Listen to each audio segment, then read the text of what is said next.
மகளிர் உரிமை தொகை 1000 ரூபா கொடுத்துருந்தா இன்னைக்கு திடீர்னு 3 மாதம் சேர்த்து 5000 ரூபா அறிவிச்சிருக்காங்க. இதை கேட்டோன்னே எப்படி இருந்தது? காலையில் ஃபோன் எடுத்து பார்த்தேன், மெசேஜ் சவுண்டு கேட்டது. 5000 பேங்க் மெசேஜ் தான் வந்தது.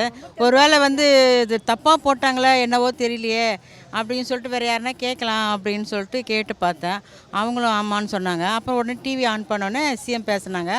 அவங்க சொன்னதுக்கப்புறம் டீட்டெயிலாக தெரிஞ்சுக்கிட்டேன்.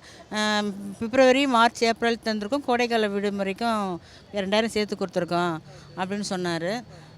இந்த திட்டத்தை மகளிருக்கு நாங்கள் செய்கிறோம், இது முடக்கிறோம் பார்க்குறாங்க, இது முடக்க முடியாது மகளிருக்காக அப்படின்னு அவர் சொன்னபோது ரொம்ப நல்லா சந்தோஷமாக இருந்தது. டக்குன்னு இது கேட்டது எவ்வளோ சந்தோஷமாக இருந்தது? நல்லா இருந்தது, சந்தோஷமாக தான் இருந்துச்சு. பரவாயில்ல செய்கிறத. அடுத்து திரும்ப நாங்கள் வந்தோம்னா 2000 கொடுக்குறோன்னு சொன்னிருக்காங்க. ரொம்ப நல்லா நினச்சி பார்க்கல. நல்லா ஒரு வருது வந்து என்னென்னலாம் செலவு பண்ணாலும் யோசிச்சு வச்சுருக்கீங்க. இப்போ என் தேவைக்கு மட்டும் எங்கள் வீட்டில் தான் பார்த்துப்பாரு. அதனால் அவரும் வீட்டுக்கு தான் செய்வோம், நாங்கள் வீட்டுக்கு தான் எடுத்துக்கிறேன் நானும்.